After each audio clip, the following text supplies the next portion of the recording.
What's going on, guys? Welcome back to the channel.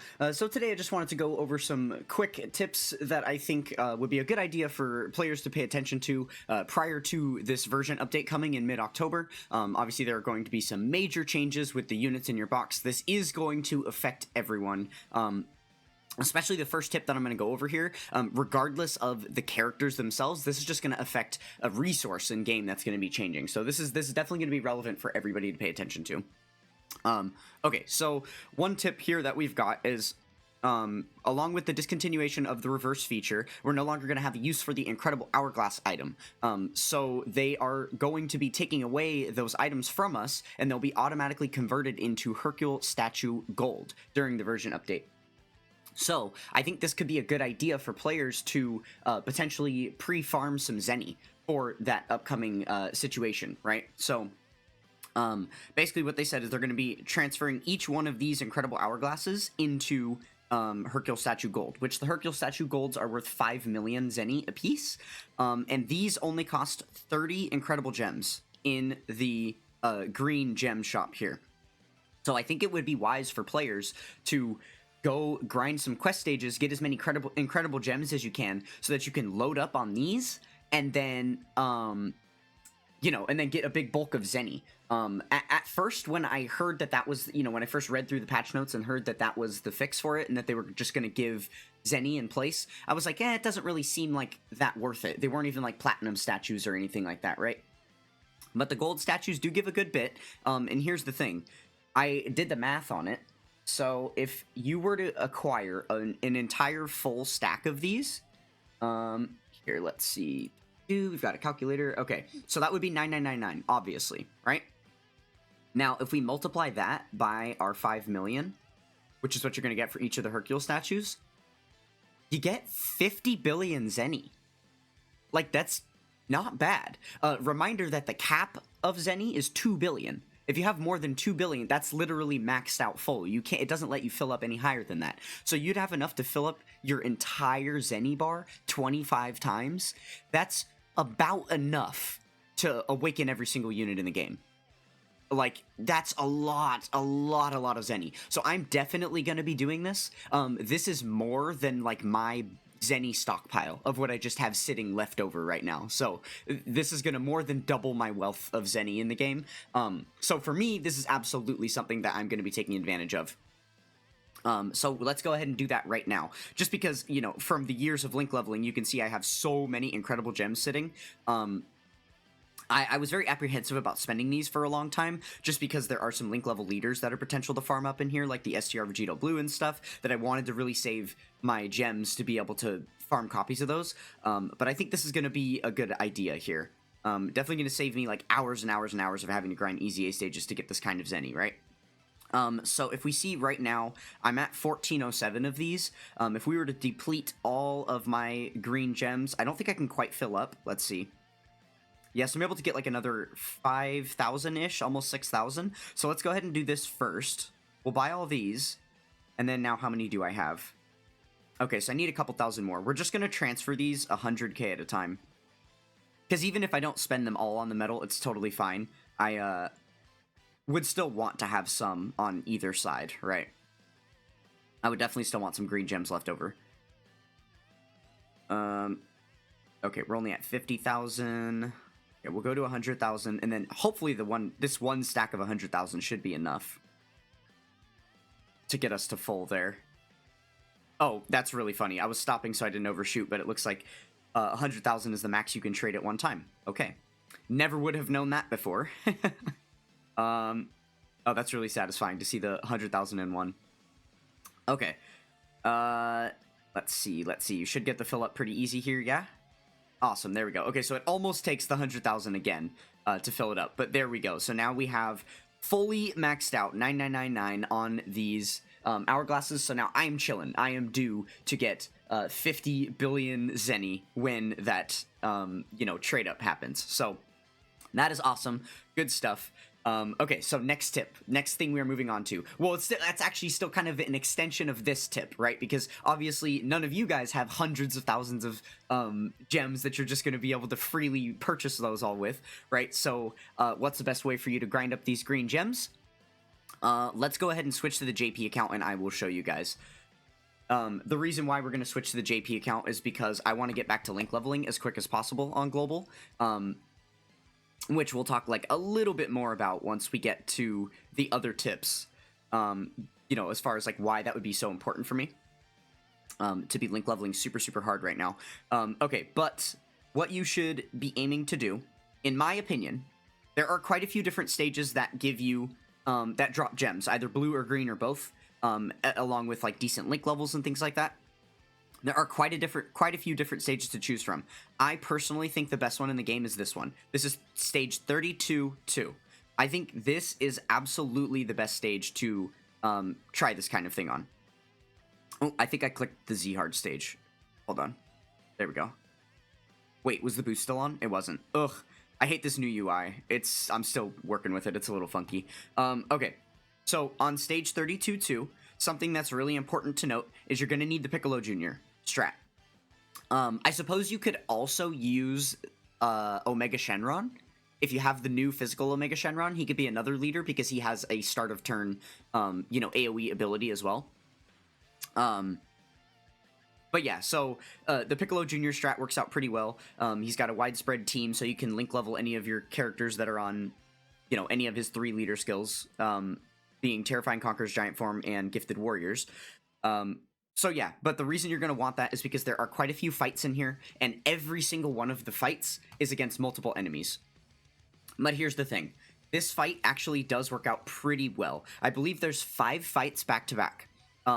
They aren't actually stop sign fights. You don't see stop signs on the map, but they're all spaced 2 spaces apart, and the only number that rolls is 2s. So you do essentially hit every single fight every single time. It's forced for you to do that. And on auto, it goes like the correct way. This at one point was the optimal link leveling stage. It isn't anymore because the link level rate on this stage is actually considerably lower than the ones we're using now. But you have to remember that this link level stage comes from a time in Dokkan where the meta was to be playing stages that had multiple fights. So the only reason that the link level rate went up so much, because I believe this stage it has a link level rate of 1.0625, and the ones we're using now have like 3.6 type beat. So it's like a lot more, right? But the difference is there's like 4 or 5 fights in this one versus the other stages we're playing now is literally 1 fight. So as far as link levels are concerned, the other stages are definitely better, but I don't think if you were to compare to, like, okay, if you were to compare to the amount of time it takes to get 1 unit from all level 1 links to all level 10 links, the other stages are definitely better because you're going to be able to do that a lot quicker. With every single fight having triple, almost quadruple the link level rate, obviously it's going to be quicker. The problem is you have to spend the stamina to redo the stage after every fight, whereas this one is going to cost you 5 times less stamina because there's so many fights that you're doing per 1, you know, stamina paid. So, yeah, I think this can be a lot more lucrative for players who aren't willing to just, you know, cost themselves hundreds of stones with stamina, grinding out those newer stages. And then, like I said, because there are so many extra fights in here, even though the link level rate is lower, you will find that by the end of each run, you're not in that much of a deficit as you would be running, you know, those other stages, those newer stages, a singular time. So yeah, but as you can see, I did also load up with a couple of AoE units on the team. I guess it's just the one, the Frieza, but it is kind of smart to do that, just in case you get funky rotations where you don't have a Piccolo Jr. around. You could see how we did get through that fight a little bit quicker just because we had the second form Frieza there to do an AoE attack. So yeah, and obviously if you're not gonna auto it, then it'll be really easy to keep all the Piccolo Juniors on rotation. But if you do plan to just auto this passively, you might run into that kind of a situation. I've found that the average time for me to clear this with the Piccolo Junior team is like 120 to 150, like 1 minute 20 to 1 minute 50 around there. So it's definitely not quite as quick as some of the other stages, but this is where the real juice comes in. So check out our rewards here. Check out all of these incredible gems. Now, this stage is capable of dropping both green and blue incredible gems. So there's a lot here, partly because we did use a boost, so we got double drop rewards, right? But what happens is, you noticed how we would do a fight, we would fight an enemy, and then in between the fight, we would also just collect a gem on the map. And then you do a fight, and then you collect a gem on the map. So anytime you're collecting the gems on the map, I believe you're guaranteed to just get, like, 1, or maybe it's 2.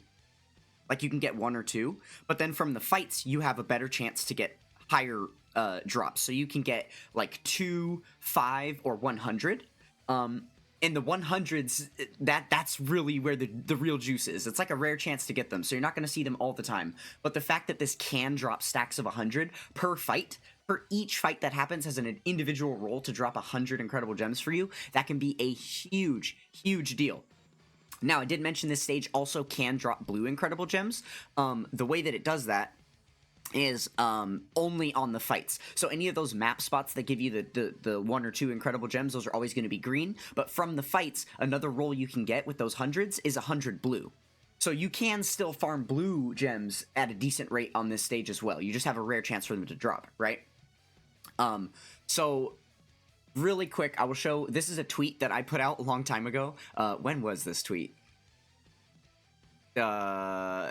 February of 2024. Yeah, so back when this stage was a lot newer. But you can see here, I got 4 drops of 100 in one run here. Like, this was absolutely insane. And you can see there's no flashing or anything. This was not like a boosted run. Or maybe it is, but they just didn't have that effect on there yet. No, I don't think it is. Yeah, I'm pretty sure this is just a regular run, but wild stuff, right? Like, that is a ton of gems to be able to collect in one run of this. And even without the hundreds, you can see right here, we still managed to get a solid, like, 30, 40, something like that. So you're still going to be getting about 20 per run, even if none of the lucky drops happen. And that does equal, if not make better, than what those newer stages are doing, where you're pretty much going to get 5 every time until you randomly get, like, 100 once or something. Or get, like, a drop of 20 or 50 or 35 on one of those random stages, right? So that's why I swear by this stage. It's still somewhat decent for link leveling. It is very restrictive about the team you have to use, but I think it is the best and quickest way to farm up especially green incredible gems in the game. Now, if you're still apprehensive about this, or you would like to do a deeper dive on it, I do have a video in my Dokkan Battle Guides playlist called Link Level Guide.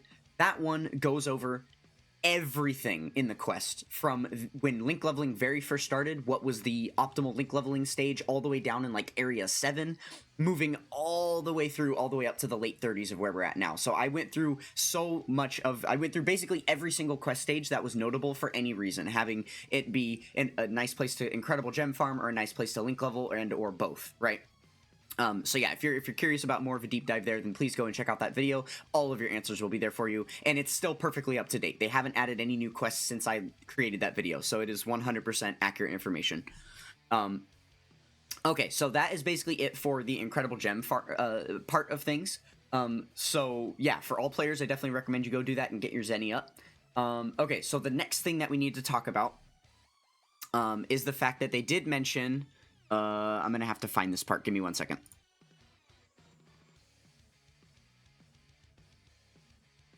Okay, right here. So during the version update, characters in their reverse states will be returned to their states after awakening.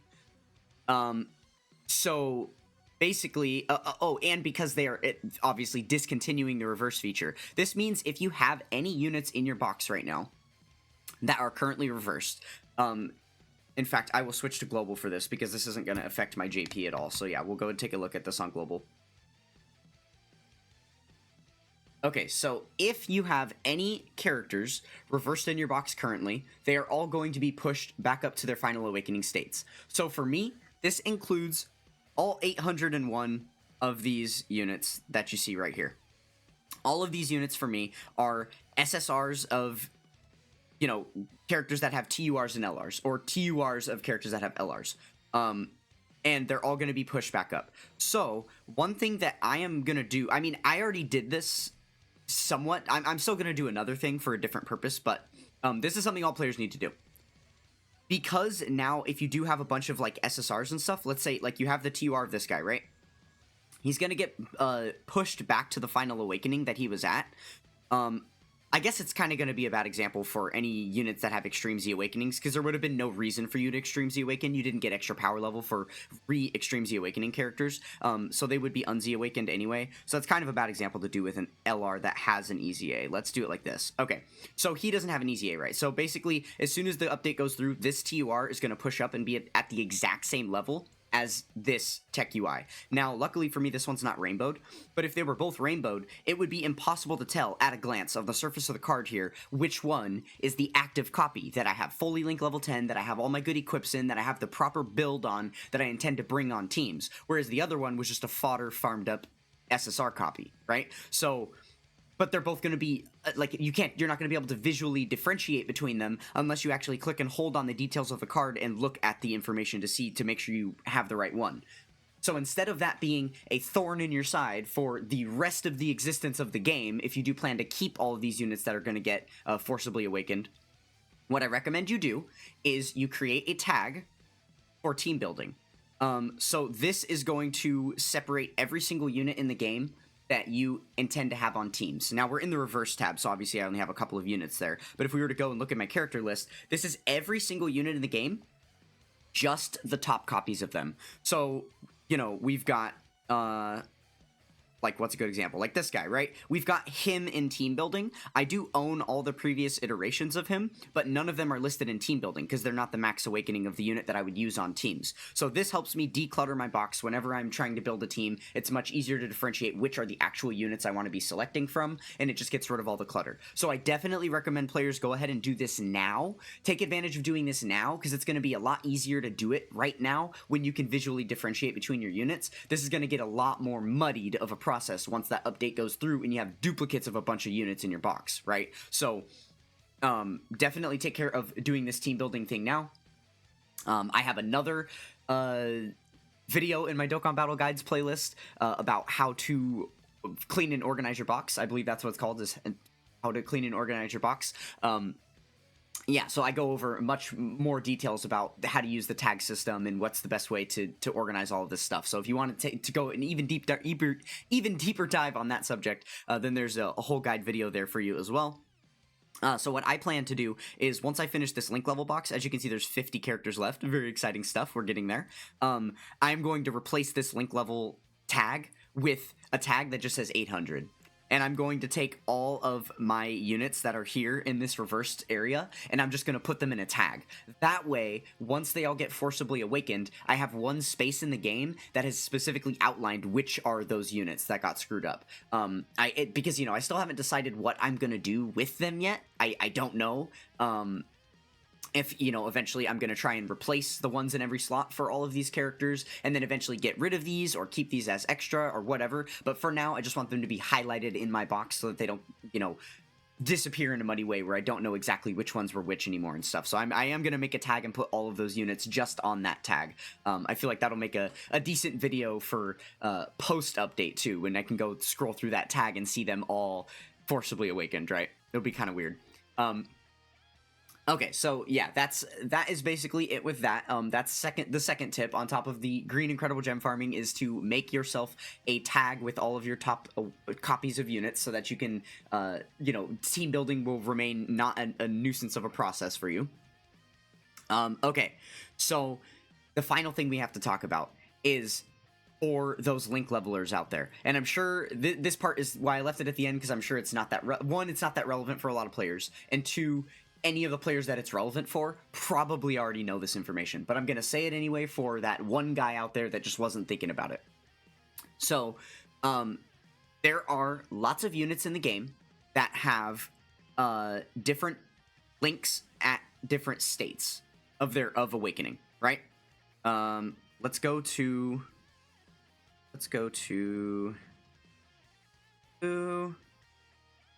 him. Okay, so this is a unit that's a perfect example of that, right? So in his final awakening form, you see how he has, warrior gods. I think power bestowed by God is the other one. Or Super Saiyan, warrior gods and Super Saiyan. I think those might be the two. Yeah, and then that turns into Saiyan warrior race and Brainiacs here. So those links change up. So here's the thing: if you have this unit in your box, but you previously awakened him to the LR and then you reversed him down to this state, he's gonna get reawakened to LR. So what you need to make sure that you do right now is go and link level him to get Saiyan Warrior Race and Brainiacs leveled up, because he's gonna lose those links when he gets forcibly awakened.